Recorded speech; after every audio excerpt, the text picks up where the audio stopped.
황희도 노무현 재단 이사 그리고 신인규 민심동행 창당준비위원장 나오셨습니다. 두 분 어서 오십시오. 네, 안녕하세요. 안녕하세요. 네, 반갑습니다. 반갑습니다. 우리 황희도 이사님 첫 출연이세요. 네, 첫 출연입니다. 예, 굉장히 많은 분들이 황희도를 불러다오 이렇게 예, 첫 출연하신 분들께는 저희가 특별한 인사를 좀 부탁드리는데요. 저희 시청자들을 향해서 네. 뜨거운 연대 인사. 카메라 조겠습니다. 네네. 네, 안녕하세요. 장윤선의 취재 편의점 구독자 여러분, 알림이 황희도입니다. 이렇게 불러주셔서 감사드리고 또 앞에 신인규 위원장님과 방송을 몇 번 해봤는데 되게 합리적으로 말씀도 하시고 하셔서 오늘 방송도 굉장히 기대되고 구독 혹시 아직 안 하셨다면 구독하기도 부탁드립니다. 와, 이 센스를 어떻게 할 거야. 유튜브의 스타시기 때문에. 예, 유튜브계 스타를 저희가 모시고 예, 겸손한 방송 시작하겠습니다. 지금 뭐 이것부터 얘기를 좀 해야 될 것 같아요. 방금 10시에 이제 시작했을 텐데요. 국민의힘 여당에서 의원총회를 여는데 이태원 참사 특별법 거부권에 대한 논의를 한다고 합니다. 한동훈 위원장이 되고 첫 참석이라고 하는데 의제가 이렇게 돼 있어요. 이태원 참사 특별법 거부권 행사 건의 여부 논의. 예, 이렇게 딱 되어 있습니다. 그 밖에도 공천 룰 관련도 언급 예상. 이렇게 이제 국민의힘 내부에서 이렇게 얘기가 나오고 있는데요. 이태원 참사 특별법은 당연히 거부권 행사하지 않고 통과될 걸로 기대를 했는데 이마저도 이런 분위기라면 거부권 행사를 하기 위한 사전포석 아니냐 이런 생각이 좀 드는데 신 변호사님 어떻게 보세요? 그러니까 저는 사실 윤석열 정부 들어와서 기가 막힌 일들이 참 많이 있었는데 저는 그중에 두 가지만 꼽자면은 일단 이태원 참사가 있을 거고 또 하나는 최수근 상병에 대한 그 박정훈 대령 수사 외압 사건 이 두 가지에 있어서는 저는 전 국민의 의견이 통일된다고 보거든요. 물론 정치권에서 갈등을 부추기기 위해서 정치적 프레임을 잡고 그쪽으로 몰아가기 때문에 정치적 이유로 반대하는 국민들이 일부 계시지만 상식적으로 봐서 이 두 가지 사안 소위 말해서 사람의 생명에 대한 이 문제를 누가 반대할 수가 있을까요? 그러니까 저는 이게 지금 윤석열 정부에서 김건희 여사 그 관련 수사받는 이제 특검법을 거부를 했는데 이것도 지금 국민들이 이해 못하고 동의가 안 되지만은 지금 이 이태원 참사법까지도 거부권을 행사한다는 것은 있을 수 없는 일이다. 이건 거부권 남용을 넘어서 헌법 위반이다. 저는 단적으로 말씀드려서요. 이태원 참사 관련해 가지고 윤석열 정부가 뭘 잘했다고 거부권까지 있습니까? 책임진 사람이 하나라도 있습니까? 이건 정말 참 정치인을 넘어서 이제는 이 사람이 맞나까지도 국민들이 물어볼 수밖에 없는 상황 아닌가 전 그렇게 생각이 듭니다. 네, 황희도 이사님은 어떻게 보세요? 말씀 100% 동의하고요. 네.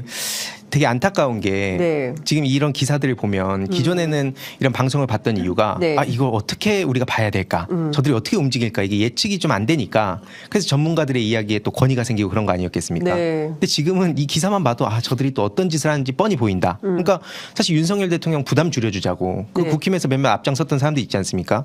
그런 사람들은 말할 것도 없고 지금 한동훈 위원장도 정신 똑바로 차려야 된다. 네, 그런 생각입니다. 그리고 원칙적으로 거부권이라는 게 헌법에 부여된 대통령의 권한이거든요.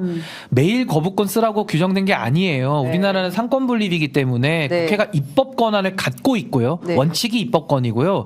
예외적으로 국회가 무리할 때 대통령이 이의가 있으면 거부권 행사라고 돼 있거든요. 근데 지금 이거는 냉정하게 봐도 거부권이 일상화되는 원칙화되는 이거는 헌법 유린이거든요. 네. 이건 있을 수 없고 용납돼서는 안 된다. 저 그렇게 예. 생각합니다. 그러니까요. 그러니까 특히 이제 김건희 여사와 관련된 도이치모터스 주가 조작 의혹 사건에 대한 특별 검사 자기 이익 실현을 위한 이런 뭐 방어권적 차원이라고 해야 됩니까? 그런 차원에서 거부권을 행사하면 원래 이 거부권을 둔 취지에 맞지 않는 행태를 계속 범하는 거 아니냐. 대통령도 법조인인데 말이죠. 그러니까 그건 또 약간 다른 게 그러니까 네. 삼권 분립 위반도 있고 네. 플러스해서 권력의 사유화. 권력의 사유화. 네, 두 가지가 있기 때문에 더 가중돼야 될 부분도 있는 겁니다. 진짜 그 부분은. 답답합니다. 한동훈 위원장이 이런 얘기를 했어요. 이게 그 특별법에 특조위 설치를 통해서 조사를 하도록 되어 있는데 사실상 야당이 완전히 장악하도록 돼 있다. 이렇게 비판을 하면서 거부권을 건의할 것인지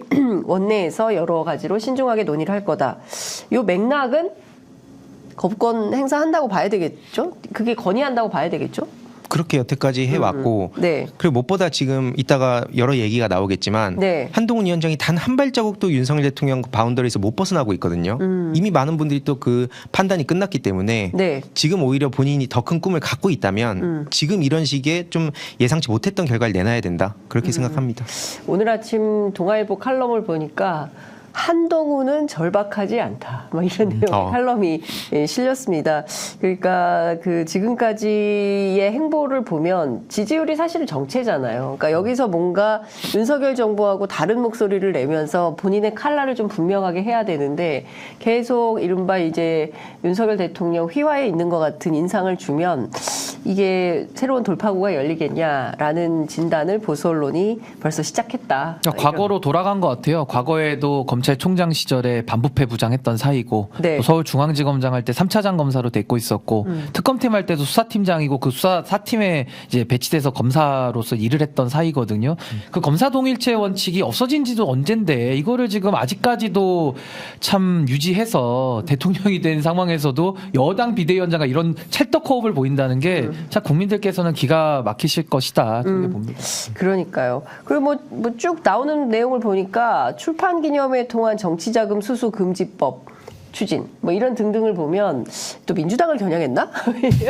민주당만 보고 정치하나? 뭐 이런 생각이 좀 들기도 하는데 사실 국민의힘도 출판기념회 많이 하죠 정치. 뭐 안 하는 사람이 없고요. 저는 출판기념회 관련해서는 이거는 지금 다 현실에 그 제도로 안 맞는 거거든요. 그러니까 원외들에게도 정치 자금을 합법적으로 얻을 수 있는 길을 열어줘서 정치 참여를 여는 방향으로 가야지. 지금은 원외들을 싹 다 묶어놓다 보니까 출판기념회를 다 하면서 사실상 어떤 의도와 목적으로 하는지를 국민들이 다 아시거든요. 전 이런 식으로 제도가 불투명할 게 아니라 잘못된 것들을 좀 고쳐나갔으면 좋겠다라는 생각이 듭니다. 그게 정치 개혁이에요. 그러니까요. 네.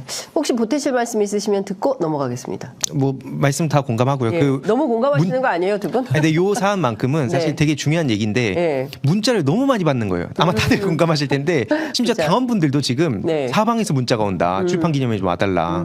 언제까지 이런 거 봐야 됩니까? 그러니까 그분들이 이해가 되는 측면이 또 있잖아요. 이게 네. 다 제도적으로 막아놓다 보니까 또 출판기념회를 해서 본인도 알려야 되고 그러니까 이거는 참 누구를 위한 출판인가 다들 힘들겠다라는 생각이 좀 들더라고요. 어떤 정치 등용문의 한 첫 번째 관문이 일단 출판기념회 문자가 오면 예비후보 등록하는구나 이런 생각을 하게 되는 거죠. 본격적으로 얘기를 좀 해보겠습니다. 오늘 그 민주당과 국민의힘이 둘 다 저출생 공약을 발표를 하는데요. 민주당은 저출생이고 국민의힘은 저출산입니다. 이 관점의 차이가 좀 있는 거죠. 총선 4호 공약인데요. 저출생 지원 정책 그리고 국민의힘도 공약 그 개발본부에서 저출산 문제 해법 마련 뭐 이런 등등. 근데 사실 우리가 저출생 문제에 대해서는 청년 정치에서 늘 한 꼭지씩 화두로 저희가 다뤘던 이슈이기도 한데 사실은 너무 심각하거든요. 그런데 그 대책이 과연 이게 해결 가능한 이런 대책을 내놓으면 저출생 문제가 해결될까, 미래 세대에게 희망이 생기는 어떤 길이 열리는 건가에 대한 판단이 좀 필요한데 여기는 드림연구소만 있는 게 아니라 정책연구소도 있잖아요. 밤낮으로 연구를 하고 있습니다. 정말 심각하니까. 너무 심각하니까. 예. 맞아요. 예. 그러니까 저는 사실 지금 인구 재앙이라는 말이 너무나도 이거는 국민들께서 설명하지 않아도 직감적으로 이제는 이해를 하시는 것 같아요. 근데 인구 재앙이라는 것이 네 가지로 저는 분류를 하는데 첫 번째가 초저출산이고요. 두 번째가 초고령화. 연동돼 있습니다. 세 번째가 저는 가장 중요하다고 보는 수도권 과밀. 지금은 뭐 수도권 공화국이라는 오명도 이제 벗어나지 못하고 있고 마지막이 높은 자살률입니다. 뭐 저는 자살률이나 뭐 초저출산, 초고령화는 논외로 하고 이게 왜 제가 수도권 과밀과 공화국 문제에 먼저 저는 해결을 해야 된다라고 보냐면은 이게 해결이 돼야 초저출산 문제가 해결이 되고요. 그렇게 돼야지 인구당 그 부양비 기준에 따라서 이 초고령화를 막을 수가 있는 겁니다. 지금은 과거에 3명이 1명 부양하다가 지금은 1명이 1명을 부양하는 시대가 되니까 시대는 더 어려워졌는데 부담은 3배로 늘어났거든요. 그러면 도대체 젊은이들은 어떻게 살라는 얘기고 젊은이들은 이제 나이 안 듭니까? 안 아픕니까? 뭐 미래가 없습니까? 네. 이게 다 꼬여버리는 거거든요. 그래서 저는 초저출산 문제는 너무나도 시급하고 당면한 과제인데 이걸 해결 해결하는 정치권의 고민이 너무 얕다. 그러다 보니까 어느 한 가지만 가지고 해결하려고 그러는데 그게 틀렸다는 겁니다. 그래서 예산 폭탄 지원하고 아니면 어떤 복지를 강화하고 이 한 가지만 해서 해결될 게 아니고요. 작년에 한국은행에서 11월 달에 저출산 관련된 심층 보고서를 내놨는데 거기서 핵심이 뭐냐면요. 입체적 해결을 해야 된다. 그리고 맞춤형으로 해야 된다라는 거거든요. 네. 그래서 저희는 이게 뭐 한국은행하고 짠 게 아닌데 네. 저희가 냈던 이 제로 국가론이라는 민심동행의 1호 공약이 있습니다. 아직 발표는 안 했고요. 네. 이제 발표를 곧 할 건데 네. 이 제로 국가론의 핵심이 제로시티인데 이 제로시티를 통해서 수도권 공화국이라는 이 오명부터 먼저 벗자. 그렇게 해서 인구 분산을 자발적으로 우리가 유도할 수 있는 정책을 먼저 쓴다면 네. 그 안에는 복지 정책도 있고 교육제도 다 들어가 있습니다. 그래서 이 도시를 대도시 중심으로 우리가 수도권에 뭐 강남이든 뭐 대치동이든 살기 좋은 데들 있잖아요. 그걸 이식해서 우리가 만든다면은 지방 소멸도 이제 극복하면서 인구의 자발적 분산 이걸 통해서 초저출산을 한번 해결해 보자. 그럼 초고령화까지 같이 극복이 되고 그럼 행복지수 올라가니까 자살률도 같이 낮아지거든요. 저는 저희 민심동행은 좀 본질을 좀 봐보자. 네. 이 초저출산에 대해서도 깊이 있게 좀 분석해보고 예컨대 있습니다. 그 대치동이 행복하다고 할 수는 없잖아요. 근데 예를 들면 네. 인프라 같은 게 뭐 강남이나 네. 사람들이 살고 싶어하는 곳들 있잖아요. 네. 그러니까 행복지수를 어떻게 떠나서 인식을 해요? 그러니까 이런 거죠. 지방이 지금 소멸이 되고 있다 그래서 과거에도 부울경 메가시티 이런 얘기들이 나왔는데 전 그것도 매우 좋은 방안이라고 생각을 해요. 그래서 이것은 특별법을 통해서 저는 거의 뭐 지방에 대해서 혁신적인 권한 이양과 혁신적인 제도적 지원을 통해 가지고 인프라 구축이랑 모든 걸 쏟아부어야 된다고 생각을 하는데 네. 이 제로시티 핵심은 제로 국가론에서 저희가 제시하는 게 안전망 국가, 리셋 국가, 회복 국가거든요. 네. 그중에 가장 핵심은 뭐냐면요. 지방이 소멸되니까 학교가 비어갑니다. 그러면 그 비어가는 학교들에 아니, 대해서 서울도 빈학교가 많아졌어요. 그렇죠. 인구가 없으니까. 예. 근데 특히 지방이 더 심각하니까 뭐 의료 문제는 다양한데 예. 일단 핵심적으로는 학교와 기업 중심으로 그 지방에 소멸되는 도시를 잡아서 인구 20만에서 50만까지를 기르는. 그러니까 지금 이제 화성 동탄이 이제 100만까지 가고 있거든요. 그 가장 큰 핵심은 기업이 들어온 거예요. 맞아요. 네, 근데 기업을 인위적으로 우리가 내보낼 수 없기 때문에 가장 핵심은 유인책을 주는데 저희는 세금 제로. 그러니까 세금 제로를 통해서 기업에다가도 당연히 세금을 깎아주지만 이 네. 제로시티 핵심은 거기 사는 사람들, 수요자 중심들로 해서 거기 지역에 거주하는 분들의 세금을 완전히 제로로 만들어주자. 그렇다면 사업소득세, 근로소득세 네. 등등등등의 세금 또 내지는 준조세 부담들이 있잖아요. 네. 이거를 그 도시에 사는 사람들은 거의 제로로 만들어주자라는 매우 혁명적인 공약이거든요. 야, 이건 인구 문제가 일단 심각하기 어떻게 때문에. 생각하세요? 네. 인구 문제가 심각하기 때문에 네. 굉장히 혁명적 대안이 나왔는데 네. 뭐, 뭐 동의하세요? 어떻게 보면 요 문제 뭐 되게 미세하게 되게 네. 다양한 얘기들이 있겠지만 그 중에 몇 개는 또 저보다 더 개혁적이다, 급진적인, 급진적 혁명이다 네. 이런 생각 드는데 네. 그만큼 이제 신인규 위원장님도 원래 보수 정치인이지만 심각하다고 보는 거 아니겠습니까? 지금 민주당하고 어쨌든 국민의힘에서 1호를 뭐 저출생, 뭐 국힘에서 저출산으로 네. 잡았다는 거는 일단 그 포인트는 잘 잡았다. 다만 이제 미세하게 어떤 식으로 이 경쟁을 할 것이냐는 또 다른 문제고. 네. 저는 이제 무슨 얘기를 해야 되나 되게 고민을 많이 했어요. 왜냐하면 네. 이게 심각하다는 거 다 알고 아까 모든 국민들이 그 아까 최상병 건이라든지 네. 이태원 참사에 대해서 똑같이 생각하듯이 이것도 다 똑같이 생각하거든요. 맞아요. 근데 왜 이렇게 해결이 안 되냐? 결국에 이건 또 정치에서 풀어야 될 문제가 있고 네. 사실 이게 또 정치에서 아까 딱 말씀하신 거 공감하는 게 이것만 하면 됩니다. 뭐 성장만 하면 됩니다. 뭐 격차 해소만 하면 됩니다.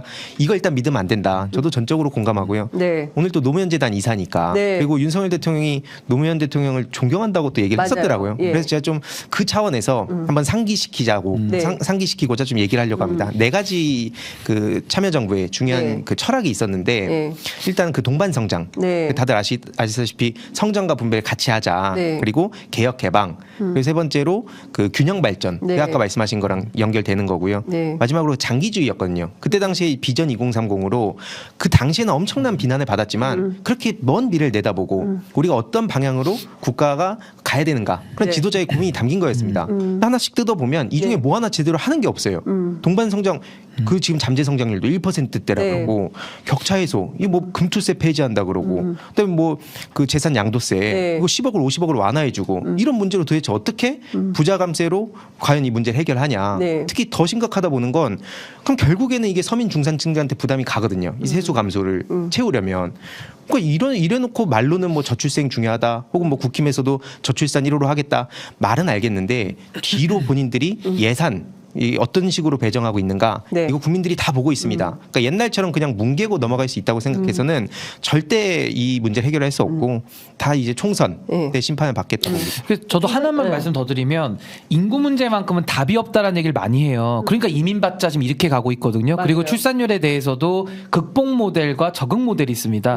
근데 보통 이제 제가 만나본 분들 거의 얘기를 들어보면 조금 보수 쪽에서는 극복 모델을 좀 많이 얘기를 하고요. 소위 진보 쪽에서는 이제 적응 모델, 네. 그냥 좀 받아들이고 살자 이런 얘기들을 많이 하는데 인구가 꼭 많아야 돼. 뭐 이런 그렇죠. 뭐 얘기를 그런 하죠. 얘기도 많고. 네. 근데 저는 뭐 누가 맞다 틀리다 이야기하자는 게 아니라 네. 어쨌든 당면한 인구 재앙이라는 것은 이 인구 문제가 국가의 3요소 중에 하나기도 하지만은 네. 결국 시장과도 연결이 되죠. 이 시장이 형성돼야 국가도 돌아가니까 거기다가 나중에는 이제 우리 공동체 안정을 위해서는 뭐 윗세대들도 어쨌든 국가가 영속적으로 가면서 뭐 부양도 하고 여러 가지 부담들이 따라 나오잖아요. 그래서 네. 저는 가장 어려운 문제, 가장 복잡한 문제를 가장 단순하게 풀려는 정치인들은 일단 틀린 답이다. 그거 경계하셔야 됩니다. 자, 제가 지금 국민의힘과 민주당이 러프하게 안을 내놨는데요.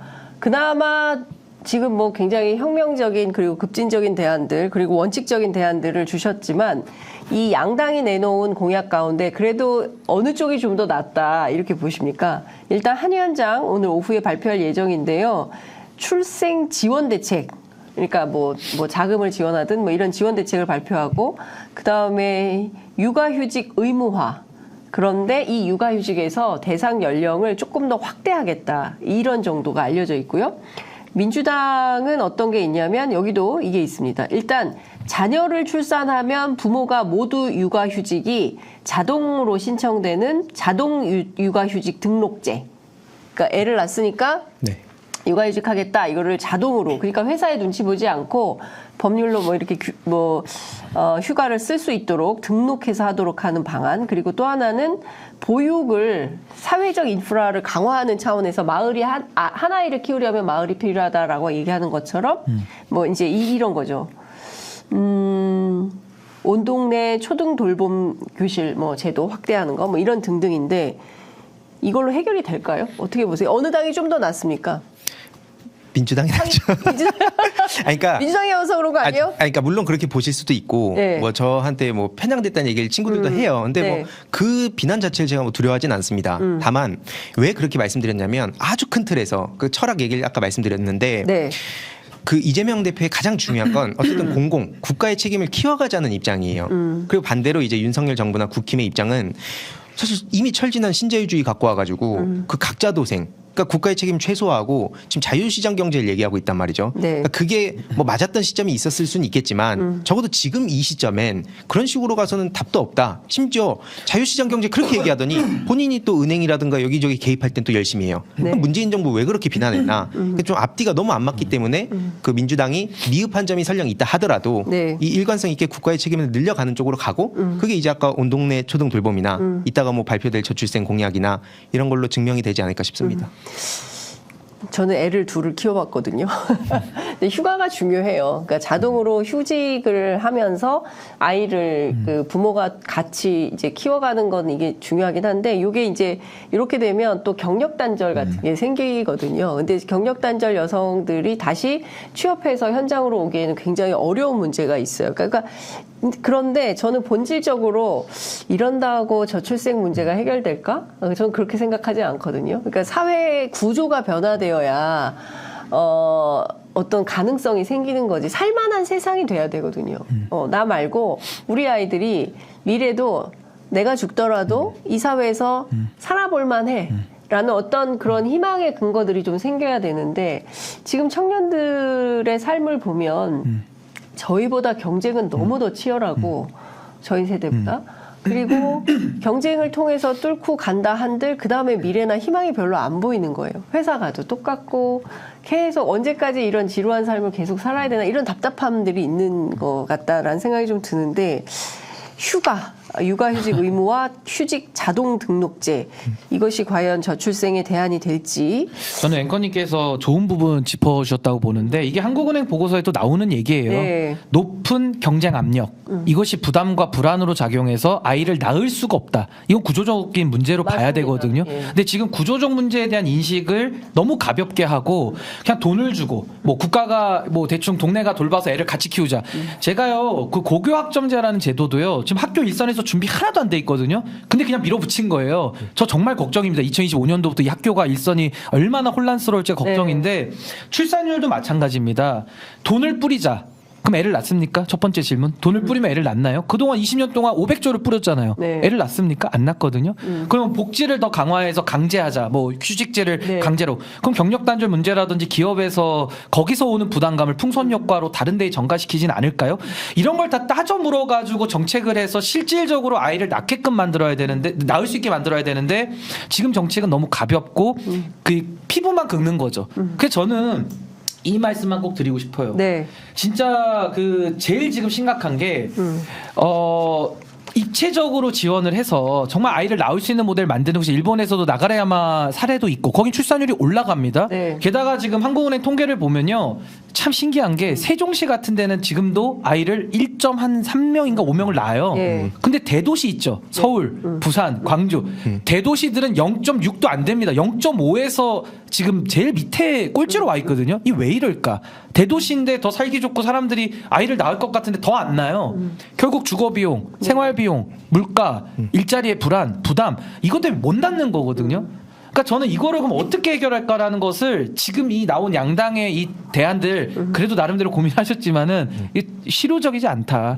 혁명적인 대안이 필요하다 저는 이렇게 봅니다. 네. 더 공개하지 않을까요? 예? 그러니까 지금 좀 더 예. 여기에서 조금 더 예. 진전된 안이 나올 것이다. 그러니까 대선 때 이재명 그 당시 후보님 같은 예, 경우에도 뭐 고용평등 임금 공시제라든지 아니면 뭐 난임 부부들 네. 그 지원하는 거 예. 뭐 그런 여러 가지 그 같이 병행해서 얘기를 했는데 그러니까 이게 되게 아쉬운 게 그거예요. 뭔가 어떤 그 사안마다 경쟁을 해서 네. 어떤 게 더 나은가 이거에 대해서 인정도 하고 그걸로 그럼 정책이 뭐 네. 여당 야당 거 없이 예. 쭉 가야 이게 해결된다는 건 다 맞아요. 공감한 거잖아요. 예. 근데 그냥 아예 지금 그 자체도 안 되고 통으로 사람 아예 죽이려고 하는 상황 아닙니까? 네. 그러니까 이런 상황에서 도대체 무슨 대화를 해야 되나 그런 고민이 많이 있는 거고 이게 어느 정도 논의가 돼야 더 디테일하게 들어가서 아 그럼 이런 부분은 좀 보완할게 네. 뭐 조정을 하고 아예 바꿀게 이게 되는데 그 자체를 아예 막고 있습니다. 그게 답답한 거죠. 그러니까요. 지금 상황을 보면 사실은 뭐 저출생 정말 심각한 문제들이 많이 있어요. 저출생 문제, 뭐 교육 문제, 그다음에 보육, 뭐 양육. 예, 네. 보육 양육 문제 이런 것뿐만 아니라 일단 돈이 없어요. 정말. 지금 국민들이 일단 돈이 없어요. 지금 가처분 소득 쓸 돈이 없는 돈이 거죠. 없는 거예요. 고금리, 뭐 진짜. 고물가. 예. 일단 이자 내야 되고 살 일단 수가 월세 없는 내야 거예요, 지금. 되고 예. 근데 부자 감세하고 마트에 있잖아요. 부자 감세하고 세금은 또 다 그 대통령의 그 관점이 딱 그렇게 박혀 있다는 게 확인되니까 그 저는 와 절망이에요. 딱 한 진짜. 가지만 저는 강조하고 싶어요. 예. 제가 뭐 제로시티 오늘 다 여기서 얘기할 수도 없고 제가 책 한 권이 나오겠지만은 네. 가장 핵심은 뭐냐면요. 인구가 우리 그 헌법에도 나옵니다. 120조 이후에 국토의 균형적 발전. 전 그래서 노무현 대통령을 상당히 제가 존경하는 이유가 이분은 철학이 있는 지도자였고 네. 미래를 내다봤었고 용기가 있었던 분이에요. 네. 지금 그 세 가지를 다 해야 되는 겁니다. 그럼 어떤 철학이냐? 우리 헌법에 나와 있거든요. 국토를 넓게 효율적으로 쓰래요. 네. 그럼 지금 수도권으로 인구가 2,500만 앞으로 이제 3,000만 계속 몰려올 쏠림이 겁니다. 있죠. 그럼 그 국민들을 뭐라고 할 수 있습니까? 기회가 다 수도권에 몰려 있고 여기 와야지 본인의 남은 여명을 살 수만 있겠다. 네. 거기에 간절함에 올라오는 사람들 뭘 할 수 있습니까? 근데 올라오면 다 같이 불행해지고 지방은 또 인구가 없어서 불행이거든요. 네. 그럼 이거를 민주당 방식으로 지방 균형 발전해가지고 기관 내려보내서 강제로 찢어놓으면은 사람들이 내려갑니까? 안 가거든요. 그러니까 전 여기에 대해서는 이거 누구 그러니까 여야 탓하자는 게 아니라 지방 분권이라는 토대 위에 정말로 혁명적인 공약을 통해 가지고 그 대도시들 소멸을 막을 수 있는 이런 제로시티 같은 것들을 지금부터라도 해서 인구가 내려갈 수 있게 해야 되지 않겠습니까? 그러면 세종시 모델처럼 아이 낳지 말라 그래도 본인들의 행복을 위해서 아이를 낳고 싶은 거예요. 근데 지금은 그 터전을 안 만들어 놓고 왜 애 안 낳아? 자꾸 서울 올라올 거야? 이렇게 접근하고 돈 뿌려주니까 사람들이 네. 그 돈 받아서 100만 원 받아가지고 네. 아이를 낳을 수 있습니까? 더 낳으실 거예요? 어떻게 할 수가 아니, 없잖아 이게. 불가능하죠. 불가능한 겁니다. 아니, 그리고 당장 뭐 이런 거예요. 그러니까 무슨 강제 이주 비슷하게 산업은행 부산으로 이전한다고 하니까. 그러니까 그런 더 가냐는 여의도 거예요. 맨날 그 지금 그 노동조합에서 집회하고 있거든요. 반대하고. 그러니까 이게 합리적으로 타당하고 받아들일 수 있는 조건을 만들어 놓고 움직여야 되는데 정부가 혹은 정치권이 정책이 이렇게 해라고 결정하고 따라와 이렇게 하면 지금 같은 시절에 반대가 많을 수밖에 없는 것이죠. 그러니까 저도 하나만 덧붙이자면 네. 이제 시장이 어떻게 보면 자율적으로 그렇게 그 지금 필요한 어떤 사회적 책임을 다하면 좋은데 그게 안 되니까 이제 그러면은 국가의 권력을 동원해서라도 네. 이 시장의 엄청난 저항을 좀 뚫고 가보자 하는 차원에서 이제 그런 게 있었던 거고 물론 그 부작용도 당연히 있을 수 있기 때문에 그건 충분히 논의해야 된다. 네. 그 오창석이라는 그 작가님이 네. 민주당 DNA 갈아엎기라는 책을 내서 네. 아예 그러니까 DNA를 바꾸자는 얘기를 했어요. 그 중에 하나가 비수도권의 법인세 인하라든지 네. 그러니까 우리가 그동안 금기시해왔던 것들은 예. 이재명 대표님을 통해서 좀 바꿔가자. 예. 이거는 그만큼 이게 중요한 문제들이다. 이런 얘기가 괜히 나온 게 아니라 봅니다. 네. 그러니까 뭔가 혁명적 발상이 필요한 시기라고 늘 얘기를 하고 있지만 우리 정치권으로 넘어오면 약간 소확행류의 정책들이 나오고 이게 사실은 쉽거든요. 정책 입안하기가. 그리고 그때만 때우는 거예요. 선거 때만. 그러니까 선거 앞두고 이런 걸 해주면 아 그래도 휴가 좀 늘려준다니까 좀 찍어야지 이런 생각들을 하게 되는데 사실은 철학이 있는 접근이 필요한 거죠. 그리고 미래 사회를 대한민국을 어떻게 지속 가능한 발전 국가의 모델을 만들 것인지에 대한 깊이 있는 고민 이런 것들이 좀 필요해 보입니다. 그건 어떻게 보세요? 저희가 이게 저출산 얘기 너무 많이 해가지고 정치 현안들 얘기를 조금 넘어가 볼게요. 최근에 한동훈 위원장이 정치개혁 안들 계속 내놓고 있어요. 그중에서 아유 국회의원 250명이면 족하다. 그거면 됐다. 더 필요 없다. 뭘 국회의원을 더 늘리냐. 300명 너무 많다. 50명 줄어. 이렇게 얘기하고 있거든요. 자, 우리 신인규 위원장님 어떻게 생각하십니까? 그러니까 정치 혐오를 일으킨 당사자들이 네. 국민들의 정치 혐오를 이용해서 본인들이 또 정치적 이익을 보겠다라는 참 도둑놈이 작물 가지고 또 장사하는 약간 이런 느낌이거든요. 아니 정말 저는요 이 반정치를 귀책 사유로 규정받는 분들이 있잖아요. 지금 네. 현재 정치권 내지는 한동훈 위원장 이런 분들이 정치를 안 하시면 진짜 정치가 좋아집니다. 그게 개혁인데요. 저는 이 250명 줄이는 공약 네. 그러면 전 이런 생각도 들어요. 아니 국회에 대한 불신이 전 세계 1등인데 우리나라가 네. 거의 그렇지 않습니까? 우리나라 그 각각 기관 중에서 정치가 불신도가 제일 높거든요. 그러면은 우리 헌법에 200명 이상으로 돼 있으니까 네. 아 줄일 거면 화끈하게 200명으로 줄이지 왜 250은 또 뭡니까? 안철수 대표가 200명이라고 얘기해가지고 뭐 차별합니까? 차별화해야 돼서. 그러니까 저는 사실은 그래요. 국회의원 수를 줄이자고 하면은 국민들이 표피만 보고서는 야 그래 승질나고 사람들 꼴도 보기 싫은데 줄이자 세금이나 아끼자 네. 그게 아니거든요. 결국에는 250명으로 줄이면은 지금처럼 권력에 맹종하는 그런 분들 그러면 안 들어갑니까? 그러니까 수를 줄이는 것과 국회의원들이 소신 있게 국민들을 위해서 정치하는 거는 별개의 문제거든요. 그렇죠. 근데 이걸 뒤섞어 가지고 수만 줄이면 그 세금이라도 아끼잖아. 그런 식으로 접근을 하면 국회는 더 나빠지는 거고 의원들의 모수가 줄다 보니까 당연히 특권은 올라가는 것이고 행정부에 대해서 감시 감독을 해야 되는 것이 국회의 역할인데 수를 줄여놓으면 오히려 행정부의 권한이 더 늘어나거든요. 그러면 그렇죠. 윤석열 대통령이 더 폭주하는 거예요. 어떻게 이런 공약을 정치를 하겠다라는 책임 있는 분이 낼 수가 있죠? 저는 아무리 제가 자고 일어나서 오늘 다시 한번 생각을 해봐도 네. 한동훈 위원장의 그 사상이 네. 제가 이해가 잘 안 됩니다. 진짜로. 사상 그러니까 이런 걸 어떻게 국민들 앞에 내보낼 수 있는지 네. 그 생각이 저는 동의도 안 되지만 이해도 되지 않는다. 어떻게 이런 얘기를 할 수가 있나? 자고 일어나도 지금 동의가 안 돼요. 자고 제가. 일어나도 동의가 안 어제도 된다. 놀래지만 오늘도 네. 이해가 안 계속 됩니다. 논란은 중이에요. 불체포 특권 포기, 예? 병립형 비례대표제 회기, 뭐 이런 등등에 대해서는 정말 더 말할 것도 없다 이렇게 보세요. 어떻게 보세요? 당연하죠. 그러니까 아까 지금 그 한동훈 위원장이나 윤석열 대통령이 늘 강조하는 게 그 글로벌 스탠다드 아닙니까? 네. 근데 그 의원 1인당 지금 네. 우리 인구로 이제 보면 한 17만 명 정도 아니에요. 그게 OECD 한 36개국에서 33위랍니다. 평균 한 뭐 7만이냐 8만이냐 10만이냐 얘긴 좀 여러 가지가 있는 것 같은데 네. 어쨌든 지금 중요한 건 오히려 늘려야 된다. 근데 아까 말씀하셨듯이 정치 불신이 워낙 심하니까 늘리는 건 못하겠다. 아직은 이제 그 논의를 하냐 마냐 해도 모자랄 마당에 이걸 줄이면 당연히 특권이 더 늘어나지 않겠습니까? 그렇죠. 대관 사업하는 사람들 입장에서 얼마나 또 좋고. 그러니까 이게 전형적인 포퓰리즘이다. 네. 그러니까요. 그러니까 저는 이것도 정말 발상의 전환이 필요한데 우리가 보면 유럽 의회 의원들 보면 다 자전거로 출근하고 작은 차 타고 다니고 그리고 평범한 사람들 수준의 이제 임금을 받잖아요. 근데 우리는 의전이 많고 뭐 무슨 뭐 엄청나게 많은 특혜를 누리고 있는 거 아닙니까? 제밥이 많아요. 네, 부스러기도 많고 네. 먹을 게. 그러니까 네. 제밥과 부스러기에 눈이 멀어가지고 더 줄여서 자기들끼리 좀 해보자. 그러니까 더해 먹자죠. 더해 먹자. 지금은 부족하다. 나는 아직 배고프다. 예. 네, 아유, 심각합니다. 맞아요. 이런 드립을 어떻게 할 거야? 신인규 변호사 같은 사람이 정말 정치를 해야 되는데. 아니, 그러니까 이런 거예요. 국민을 닮은 국회.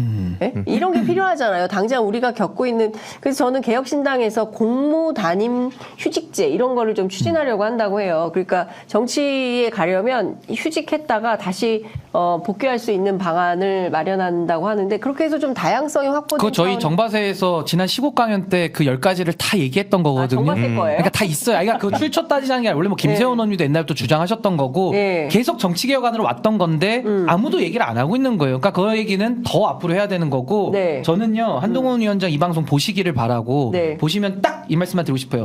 250명 줄이겠다는 이거는 토론 나오셔도 1시간을 버티지 못하는 논리거든요.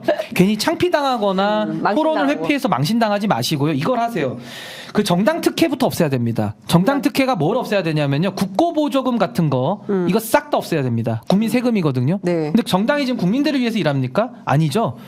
국고보조금부터 없애고요. 오히려 국민들에게 정치 참여를 위한 바우처, 후원금 바우처 제도를 통해 가지고 국민들이 돈줄을 쥐게끔 해줘야 되는 거예요. 정치 참여를 늘리기 위해서. 네. 저 이런 제도 해야 된다고 보고 또 하나는 지금 수를 줄일 게 아니라 수를 놔두거나 좀 더 늘리는 한이 있더라도 네. 더 국회 위상을 강화해야 되고 민주도 통제 강화해야 되는 것이고 그 국회의원들 있죠. 국회의원들이나 정당 상호 간에도 경쟁 원리를 더 도입해야 됩니다. 더 경쟁시켜서 국민들의 선택권을 보장하는 쪽으로 가야 되고요. 그런 의미에서 지금 양당, 특히 국민의힘 당원을 어떻게 바꿨죠? 당신 100%로 돌아가지 않았습니까? 이거 경쟁에 반하는 거거든요. 네. 한동훈 위원장 정말 개혁할 마음이 진심이 있다면요. 네. 당원부터 민심 100%로 바꾸세요. 왜 당원을 당신 100%로 바꾸면서 더 쪼그라들어가지고 경쟁을 안 하는 쪽으로 기득권을 유지 강화시키는 쪽으로 간 분들이 이제 와서 국회의원을 250명으로 줄이면 정치가 좋아질 거라는 사실상 이거는 국민 기망이거든요. 그러니까 그게 진정성 있고 진심이라면 네. 당원부터 오늘 당장 개정을 해서 의원총회에서 당원 당신 100%로 그러니까 네. 당신 100%를 민심 100%로 바꾸는 이거부터 하시면 제가 인정을 해드리겠다. 오늘 의제 없어요. 그럼 제가 괜히 떠들었네요. 예, 잘못했습니다. 예. 지금 뭐 말도 안 셀카 듣는데. 찍느라 많이 바쁘신 것 같아요. 예. 그래서 제가 탈당을 할 수밖에 없었습니다. 말을 안 듣기 때문에 저도 아니 근데 그냥 진짜 저는 이건 심각한 것 같아요. 국고보조금을 엄청 가져가잖아요. 그러니까 사실 개혁신당도 소박하게 출발하고 싶지만 이게 당장 그 거기 예산이 욕심이 없으니까 나죠. 예. 예, 뭐 현역이 필요하다 이런 얘기들을 하는 거 아니겠습니까? 그러니까 소박한 출발의 새로운 정치가 애시당초 불가능한 이런 상황이라면 이거를 뜯어고쳐야 되는데. 근데 이거 왜 폐지 안 하는 겁니까? 국고보조금 왜 계속 지금 아니, 더 받아야 되는 선거 겁니까? 끝나면 건물 하나씩 사잖아요, 양당이. 그러니까 저는 이거 국민들께서 이게 말이 됩니까? 관심 가지시고 예. 더 목소리를 내셔야 되는데 이게 예. 안 되니까 기존 정치권이 계속 특혜 위에 잠자고 있는 겁니다 그렇죠. 지금. 그러니까 계속 정당들이 기득권화하고 자기들끼리 끼리끼리 문화가 생기고 아는 사람들 공천 주고 뭐 이런 방식인데 정말 심각한 상황인 것 같습니다. 아니 근데 어제 그 공천룰을 발표를 했잖아요. 국민의힘에서. 그 영남하고 수도권하고 좀 다르게 해서 그래도 수도권에서는 민심을 80% 정도 반영을 한다는 거고 또 영남은 또 당심을 적극적으로 반영한다는 거고 이런 거는 어떻게 보세요? 그걸 정치개혁이다 이렇게 주장하고 있거든요. 근데 뭐 이미 국민의힘에서 룰을 만든다 한들 뭐 과거에도 뭐 룰이 잘못을 했습니까? 그냥 사람들이 다 잘못을 하는 거고 네. 문제는 그 룰까지도 자신들의 입맛에 맞게 개정해서 자신들의 정치적 목적을 달성한 우리가 지난 서사를 1년 동안 다 보지 않았습니까? 그러니까 지금 국민들께서 국민의힘을 바라볼 때는요. 그분들이 어떤 제도를 만들어도 일단 믿지를 않아요. 그러니까 지금도 뭐 수도권과 비수도권 나눠서 뭐 합리적인 공천하겠다? 뭐 이기는 공천하겠다? 아니 윤석열 공천이라고 이름을 붙여야지 네. 무슨 이기는 공천이 됩니까? 그러니까 이거는 저는 네. 국민들에게 이미 신뢰를 다 전 잃어버렸다. 그냥 윤석열 대통령이 네. 원하시는 분들을 한동훈 이철규 라인을 통해서 그대로 이식할 것이다. 저는 이렇게 봅니다. 어떻게 보세요? 뭐 저도 똑같이 보고요. 똑같이 보고. 그 윤이랑 아, 오늘 토론이 안 되는 거예요? 토론이 안 되네. 김건희 너무 씨가 똑같아. 사실 또 예. 비해서 예. 뭐 이런저런 얘기가 지금은 좀 언론에 사라졌지만 예. 그러니까 그런 게 눈속임이라는 걸 사람들이 다 파악을 한 거죠. 그런 사례들을 통해서. 네. 그래서 어떤 말을 하더라도 이미 신뢰를 잃었기 때문에 그 네. 신뢰 보관이 제일 우선이고 아까 뭐 불체포 특권 그 포기 얘기도 네. 오히려 이걸로 대받아치기 당했잖아요. 그 거부권 네. 행사금 제한하는 거 네. 그거 받을 거냐. 그리고 오히려 국민들의 요구는 윤석열 대통령 임기 단축이다. 그거 받을 거냐. 네. 이런 얘기를 왜 듣는가. 그러니까 이걸 또 뭐 야당이 어쩌고 말꼬리 잡자는 게 아니라 네. 왜 사람들이 이런 요구를 하는가를 좀 제발 생각해봤으면 좋겠습니다. 안 듣겠죠 뭐. 네.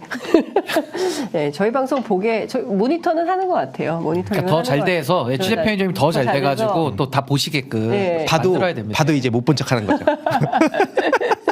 아니 근데 이건 저도 꼭 강조드리고 싶어요. 네. 아니 저는 국민들께서 좀 양당에 대해서 불만이 많으시잖아요. 네. 그러니까 국힘도 싫고 이제 민주당도 싫다 뭐 이런 여론도 많은데 똑같이 잘못한다고 했을 때도 물론 뭐 잘못의 경중 전 국민의힘 더 잘못한다 보는 사람입니다만은 똑같이 잘못을 해도 집권 여당의 무게감은 비교가 안 되는 거예요. 일단 키를 쥐고 있는 사람들 아닙니까? 네. 근데 똑같이 잘못하면서 서로 손가락질하고 같이 심판해 주세요. 이건 말이 성립되지 않거든요. 네. 그러니까 똑같이 잘못한다고 제가 많이 양보해서 예. 봐드리더라도 예. 이건 국민의힘이 국민적 심판과 응징 이걸 피하기가 어렵다. 네. 저 그렇게 생각합니다. 그러니까요. 근데 제가 그때 지난 집권 여당 때 당에 들어와서 네. 너무 힘들었어요. 아, 그 책임이죠. 책임. 책임이죠. 그 책임을 예. 다 해야 된다. 그러니까 저도 그러니까 예. 핑계 될 게 없고 맞다. 네. 근데 지금 이게 바뀌었는데 오히려 그때부터 계속 그냥 민주당 욕만 하고 있는 거예요. 예. 근데 분명 여당과 야당이 바뀌었는데 네. 그러니까 이제 당연히 저 사람들은 뭐 하는 사람들이지? 난 얘기를 하는 추억 게 속에 아닌가. 사는 거 아닙니까? 아직도 그 본인들 야당으로 좀 생각하는 거 같아요. 제가 예전에 프로게이머 시절에 네. 최현성이라는 선배가 유명한 말 하나 남긴 게 있어요. 그 옛 되게 유명하신 분이잖아요. 옛 영광에 취한 자는 죽은 자다. 그러니까 프로게이머들도 예. 옛 전성기를 생각하면서 예. 그때가 나다. 그러니까 그 이후에 몰락하면 이건 예. 내가 아닌 거예요. 옛 영광에만 취해 있는 거죠. 예. 정치인들 보면 그때가 딱 떠올라요. 예. 옛 영광에 취해서 가장 잘 나갈 때의 자신. 예. 그게 난데 예. 초란 지금의 자신의 모습을 보면 예. 어떻게든 바꾸고 싶은 거죠. 자신을 변화시켜야 되는데 네. 옛 영광에 갇혀가지고 예. 거기에서 계속 헤매고 있으니까 시대는 변해가고 예. 도태되는 거죠 뭐. 야, 너무 적확한 비유를 하신 것 같습니다. 길 건너가면 전부 그런 사람들이 너무 많아요. 네. 너무 많아요. 길을 안 건너가야겠어, 지금. 길 안 건너가면 안 되고 일단 길은 횡단보도는 건너야 되는 상황인데 여하튼 참 답답합니다. 우리 저희가 날마다 이 정치의 혁신과 변화를 촉구하면서 저희가 정치인분들 모셔서 말씀도 듣고 하는데 이 답답증이 해결이 안 돼요. 그러니까 누가 도대체 우리의 이런 답답증을 해결시켜 줄 것인지 아까 보니까 신인규 미래 대통령이다 막 이런 댓글이 있던데. 저희 가족이 쓴 거 아닙니까? 굉장히 의심스러운데. 실시는 아니었어요. 이것 좀 여쭤보겠습니다. 지금 사실 보수 언론을 중심으로 해서 한동훈 위원장 엄청 띄웠어요. 그리고 막 전국 순회를 다 마치지 않았습니까? 어제를 끝으로 해서 뭐 가는 곳마다 구름대처럼 시민들이 몰려다녔다. 국민의힘 쪽에 물어보니까 그거 다 당원이다. 현장 시민들이 그렇게 할 수가 없다. 막 이런 등등의 얘기가 나오고 있는데요. 그 한동훈과 또 그 전에는 이준석이라는 그 국민의힘의 유력 정치인이 있었잖아요. 지금 뭐 개혁신당으로 옮겼습니다만. 사실 보수 안에서 양자 간의 경쟁이 더 치열해지는 거 아니냐. 근데 이제 한동훈 위원장은 자꾸 한동훈 대 이재명 구도를 만들려고 하지만 사실 보수 안에서는 이제 그런 구도가 생기는 건데요. 저는 이거 처음 알았어요. 마삼선. -3선 중진. 이것을 그 황희두 이사가 처음 만든 조어라면서요. 네. 마삼중이라고. 그것도 마삼중. 예, 여러 가지 이유가 있었는데 누군가 이제 왜 그렇게 또 조롱을 하냐라고 하지만 그 방식 그대로 보여준 거예요. 본인이 여태까지 어떤 식으로 정치해야 하는가 네. 그대로 당해봐라. 그러니까 차단을 하더라고요. 누가 차단을 했어요? 이준석 전 대표가 페이스북에서 저를 차단을 한 게 저는 그거 보면서 야 진짜 사람이 어떻게 차단당했어요? 저렇게 졸렬하지? 그러니까 왜냐하면 대선 당시에 이재명 당시 후보 문재인 전 대통령 페이스북 댓글 막 달더라고요. 저도 거기서 달았죠. 한 2번인가 3번인가 달았는데 갑자기 차단을 하는데 네. 저는 이게 뭘 얘기하고 싶었냐면 본인 -3선이고 이해찬 전 대표님 7선입니다. 네. 법 10선 차이가 나요. 뭐 선수를 따져가지고 뭐 우대해달라 이게 아니라 네. 그만큼 차이가 나는데 그런 대상한테도 그냥 조롱을 해요. 그러니까 누구든 간에 그냥 상대를 조롱하고 놀리고 그 정치하는 방식을 보면서 게임처럼 정치를 한다. 제가 또 프로게이머 출신이거든요. 네. 그러니까 정치를 저렇게 게임처럼 하면 나도 게임의 관점에서 저 사람을 어떻게 대응하는가를 보여주겠다. 그래서 차단을 한 거 보면서 보면서 예. 역시 뭐 마삼 중에 마삼 중 했다 생각했습니다. 아직도 안 풀었어요? 아니 이번에 얼룩소라는 데서 질문을 받아서 제가 이걸로 조롱하려는 게 아니라 정말로 예. 전 디지털 시대의 민주주의 위기에 관심이 많거든요. 관련한 질문들을 몇 개 남겼습니다. 네. 그게 추천을 많이 받아서 제가 6등을 해서 네. 그 상금까지 받았어요. 네. 근데 제 답변 그 피해가더라고요. 답변 안 했어요. 못 본 척하고. 그러니까 본인이 네. 이런 식으로 찔림 당하니까 기분이 어떠냐. 본인이 만약에 이제 앞으로 정신 차리고 네. 새로운 정치를 진짜 제대로 하겠다. 네. 하면 저도 이런 식으로 안 하죠. 네. 그대로 자신의 모습을 그대로 보여주니까 네. 얼마나 짜증이 났으면. 네. 그러니까 다른 사람들의 감정도 생각을 하고 정치해라. 그래서 저는 스타크래프트는 네. 되게 개인주의적이에요. 근데 요즘 젊은 사람들이 좋아하는 리그 오브 레전드라는 게임은 네. 공동체, 팀플레이입니다. 그래요? 그 결국에는 롤처럼 정치를 그러니까 롤처럼 정치를 해야 된다고 전 보는 입장이에요. 같이 협력도 하고 네. 경쟁도 하는데 네. 자기 뭐 잘 되면 내 덕이고 잘못되면 남 탓을 하고 그러면서 게임에서도 그런 사람 트롤이라 하고 네. 게임 끝나면 그냥 리포트 그냥 아예 못 만나게 하고 하거든요. 네. 제재를 합니다. 네. 근데 정치를 지금 저런 식으로 하는데 심지어 민주당 일각에서도 정치 잘한다. 저렇게 해야 된다. 이런 사람들이 있어요. 무슨 생각이지? 전 그런 생각이 듭니다. 그렇군요. 저는 게임을 잘 몰라서 굉장히 신선합니다. 아니 저는 우리 황희두 이사님의 지적에 대해서 네. 저는 좀 되돌아봐야 될 부분이 좀 많다고 생각합니다. 이준석 대표가. 되돌아볼 예. 부분이 많다고 저는 생각하는데 저는 이 부분은 확실하게 하고 싶어요. 저도 홍준표 시장님이 저를 차단했거든요. 차단당한 느낌을 제가 잘 압니다. 왜냐하면 그 다음 날부터 뭐 기사가 안 보여요. 원래 페이스북에 자꾸 올라오는데 안 보여서 왜 차단을 하고? 남들이 알려주면 제가 그때 비판하는 거 속도가 많이 지연되는 맞아요. 그게 있어서 요거 저도 차단 얘기하니까 생각이 났고 저는 이렇게 봐요. 조롱이라는 것은 전 정치권에선 있어서는 안 된다. 왜?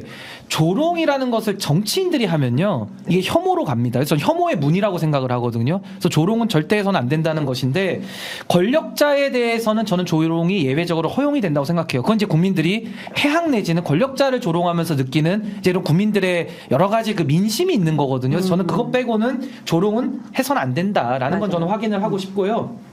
지금 무슨 얘기가 다 까먹었네. 차단. 때문에 나 너무 웃겨가지고. 네, 그래서 아무튼 저는 지금 뭐 이준석 대표와 관련된 이런 이야기들 많이 하셨는데 청년 정치라는 것을 상징하는 인물 아닙니까? 그러니까 이준석 대표가 가진 무게감, 그러니까 과거에 뭐 비대위원 시절부터 해서 뭐 평론가로 이름을 날렸죠. 그리고 지금 정치도 한 그렇죠. 12년 넘게 하지 않았습니까? 맞습니다. 그러니까 경력으로 보면은 이제는 뭐 대선 주자로도 분류가 돼서 나이만 40살 넘었으면은 진짜 대선에 나가도 될 만큼의 지금 몸집이 됐거든요. 네. 그래서 저는 이준석 대표가 황희두 이사가 하는 이야기들에 대해서도 잘 되돌아볼 수 있는 저는 그런 정치가 되면 더 발전될 수 있겠다 그런 생각이 듭니다.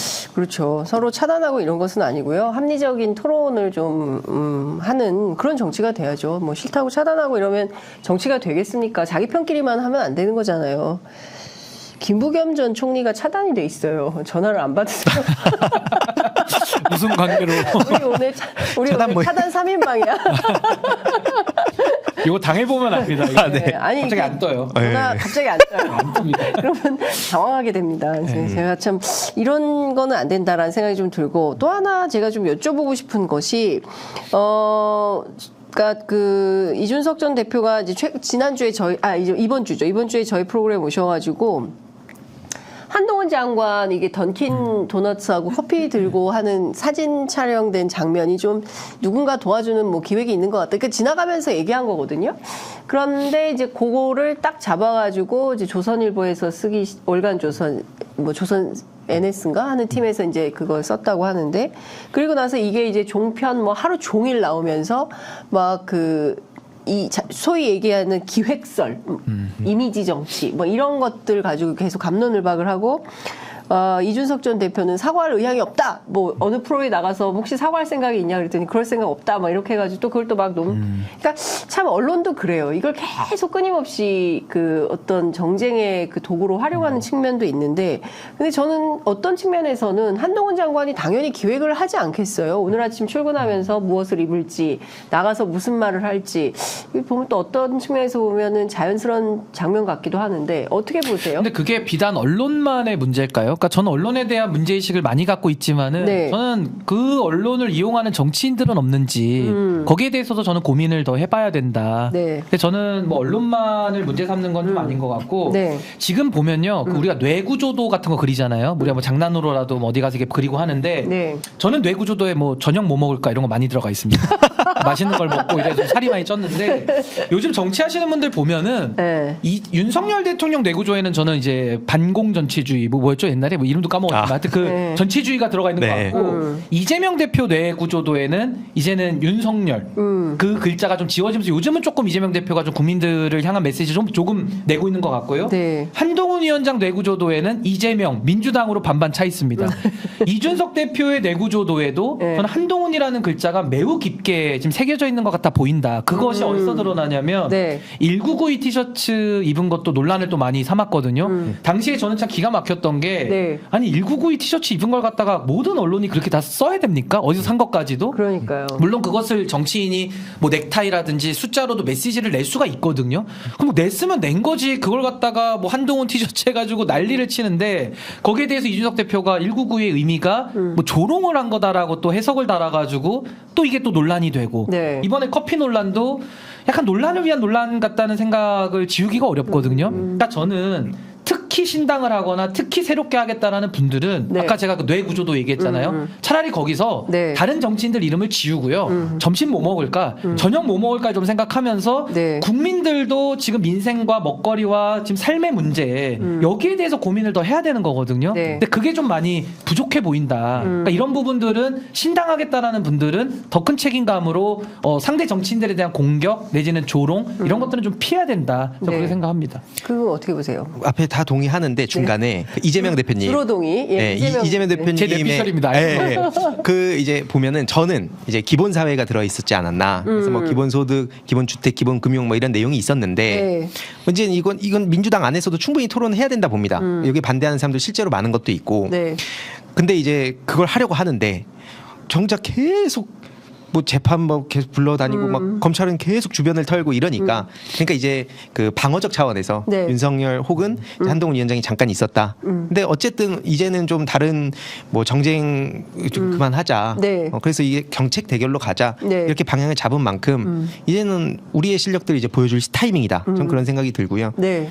특히 한동훈 위원장은 뭐가 기억에 남나 생각해 보니까 그 까치바라고 네. 꽃게손하고 그다음 1992 딱 이거거든요. 네. 그러니까 이게 셀카도 빠지신 것 같은데. 셀카 중요하죠. 셀카. 기차 미루고 네. 이게 뭔 메시지를 보여주려는 건가? 누가 붙어 있을 수 있겠죠. 네. 근데 그 교체해야 되지 않을까요?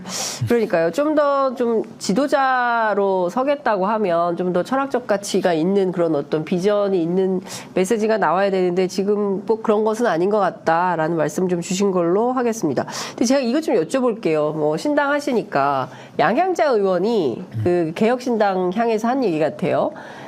당명, 한국의 희망, 그 다음에 과학기술 가치 비전 수용을 안 하면 빅텐트는 없다 이렇게 주장을 했습니다.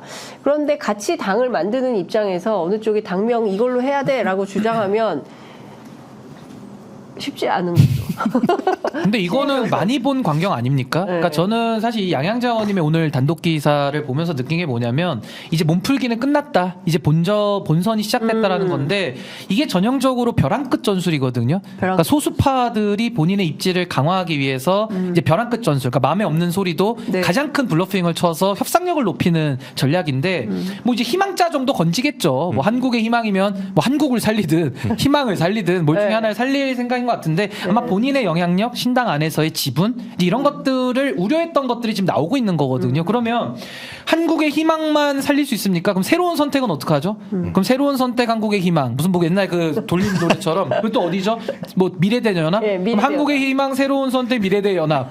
그것도 뭐 있죠? 새로운 미래. 또 새로운 미래. 숨이 찹니다. 네. 숨이 차고 이렇게 해서 뭐 6개 뭐 그 다 모든 세력들이 모여서 슈퍼빅텐트 치자 이름 정하는 것도 이렇게 힘든데 어떻게 최소 합의의 강령을 만들죠? 네. 그런 방법은 딱 하나입니다. 그냥 하나만한 합의를 만드는 것밖에 없거든요. 네. 그렇게 해서 무슨 당을 하죠? 그러니까 저는 양양자 의원의 본심은 이제 드러나고 있다라고 저는 생각합니다. 네, 그러면 양양자 의원은 같이 안 할 결심을 했다? 아니죠. 같이 하고 싶은데 네. 본인의 지분과 몸값을 가장 높여서 팔고 싶다. 그 전략이 오늘 드러난 거죠. 네. 그거 어떻게 보세요? 덧붙여서 이제 밖에 나간 사람들이 네. 결국엔 다시 다 돌아가는 거 아니냐 이런 얘기를 괜히 듣는 게 아니라고 보고 네. 정치의 초고관여층들도 이제 헷갈린다 이거예요. 이런 기사들이 쏟아지니까 네. 우리가 앞서 얘기했던 저출생 문제, 고령화, 양극화 문제 네. 요거에 대한 얘기를 보고 싶은데 네. 지금 뭐 이름이 뭐 바뀌네 또 바뀌고 사람들이 모이네 마네 그러니까 이제 뭐 잡탕 아니냐. 저는 그래서 민심 동행에 신인규 네. 위원장님의 이런 소신 네. 이런 거에 우리가 또 박수를 쳐야 된다 그런 생각이 듭니다. 아니 제가요 민심동행 이름 정할 때도 저는 뭐 저 빅텐트에 전혀 관심이 없기 때문에 말씀드릴 수 있는 게 이름 짓는데도 너무 어렵더라고요. 과거에 하도 오염시켜 놓은 단어들이 많아가지고 자꾸 그게 연상이 되니까 네. 단어 고르는데 정말 힘들었고 저는 양양자원님께도 이런 조언 드리고 싶어요. 정말 정치 바꾸고 싶은 게 진심이라면 네. 이런 욕심 내려놓으시고 이런 이야기들은 물밑에서 해야죠. 근데 이런 것들을 다 나와가지고 언론 플레이를 하고 또 신당들 지금 하겠다는 분들 이런 거 좋아할걸요. 본인의 당이 기사가 나갔어. 네. 아 공보실장 잘했어. 아마 이러고 있을 거예요. 그러면 이것이 아까 우리 황 이사님 말씀하신 대로 새롭게 한다면서요. 그리고 국민들의 삶을 돌아보겠다면서요. 그러면 말이라도 그렇게 하지 말았어야지. 아니 본심은 지금 다 국민들이 읽고 있다시피 자기들 배치달기 위해서 지금 나온 걸로 보여지는데 나와서 하는 행태들도 이런 구태의 방식들 그대로 답습한다 그러면은 네. 누가 이분들한테 새로운 미래를 맡기겠습니까? 전 좀 자중하시고 네. 물밑에서 이런 건 논의를 하시라. 이런 말씀을 꼭 드리고 싶어요. 이준석 전 대표가 방금 전에 공약 발표를 했는데 65세 이상 지하철 무상 이용을 폐지해야 된다. 이런 주장을 했네요. 폐지하고 끝이래요. 뭐 폐지를 하자. 그러니까 개혁신당은 노인복지법 제26조 1항에 따라서 65세 이상에게 제공되는 지하철 무상 이용 혜택을 폐지하겠다라는 것이고요. 그러면서 동시에 연 12만 원의 교통카드를 지급한다. 이런 내용인 것 같습니다. 예. 노인층에게 월 10,000원, 1년에 12만 원의 교통카드 형태로 제공하는 방식. 그러니까 무임승차는 폐지하고 교통카드를 지급하는 대안. 이런 거네요. 네, 뭐 열심히 하는 건 좋은데 네. 그 최근에 보니까 민주당의 당헌 당규를 또 복붙했다가 네. 심지어 개정 일자까지 똑같이 박았다가 네. 망신 많이 당했더라고요. 뭐 새로운 정치를 하겠다고 했으면 네. 또 오랫동안 준비해온 사람 아닙니까? 좀 좋은 모습 보였으면 좋겠습니다. 네, 알겠습니다. 이것 좀 끝으로 여쭤볼게요. 한동훈 위원장 딸 자녀 스펙 의혹과 관련해서 최근에 그 불송치 결정이 났거든요. 그런데 조국 전 장관하고 비교를 해보면 너무 차이가 많이 나는 수사 결과 아니냐. 실제로 불송치한 이유를 보면 해외 기관들이 대답을 하지 않는다. 뭐 그렇기 때문에 뭐 수사하기가 어렵다. 그런데 사실은 조국 전 장관의 같은 경우에는 뭐 가족들의 카톡방까지 다 뒤졌던 소환도 안 하고 네. 바로 기소를 하기도 했었죠. 그렇죠. 당시에. 예. 요즘 어떻게 보세요? 그러니까 저는요 네. 지금 이게 참 해아래 새 것이 없다고 다 돌고 도는 거거든요. 네. 그리고 구체적인 사안은 다를 수 있지만은 잣대는 동일해야죠. 사안은 다르더라도. 근데 제가 봤을 때 지금 윤석열, 한동훈 이 두 분의 가장 큰 이 특수부 검사 출신들 정치인들의 문제는 뭐냐면은 본인들이 썼던 잣대들까지도 지금 다 옮기고 있거든요. 꼴대 옮기고 있거든요. 그러니까 예를 들면 박근혜 최순실 수사를 해서 박수 많이 받았던 윤석열 대통령이 지금 김건희 여사의 권력 사유화 문제에 대해서는 눈 딱 감고 있잖아요. 막법이라 그러잖아요. 그러니까 본인들의 기준에 따라서 기준이 왔다 갔다 하는 이 굉장히 문제가 심각하고 전 한동훈 뭐 비대위원장의 자녀 문제 네. 여기에 대해서도 엄정하게 수사를 해야죠. 왜냐하면 본인들이 조국 전 장관 수사할 때 저도 박수를 보냈고 당연히 지도층이라고 해서 열애가 될 수 없다. 살아있는 권력이라고 하더라도 수사 받아야 된다. 네. 이게 국민들의 뜻이었거든요. 네. 그렇다면 본인들도 똑같은 잣대로 수사를 받아야 되는데 네. 이런 식으로 미적지근하게 하면은 이것도 또 나중에 또 특검 얘기 또 나올 수밖에 없을 겁니다. 제가 볼 때는. 이 문제도 특검할 수밖에. 나중에는 또 규명을 할 수밖에 없고 네. 나중에 특검할 때는요 이거 네. 덮어준 사람들까지 또 특검을 해야 되는 거예요. 나중에는 그 누가 세상에. 덮어줬냐. 예. 그러니까 직무유기, 직권남용 그렇죠. 여기까지도 다 특검을 또 해야 되는 네. 이 불행해지는 거예요. 예. 그러니까 이게 그 예를 들어서 아들의 뭐 네. 워낙 많은 사람들이 있는데 조국 전 장관 그 아들의 온라인 퀴즈 그 맥도날드 워싱턴대 교수가 직접 네. 이거 형사범죄 아니다.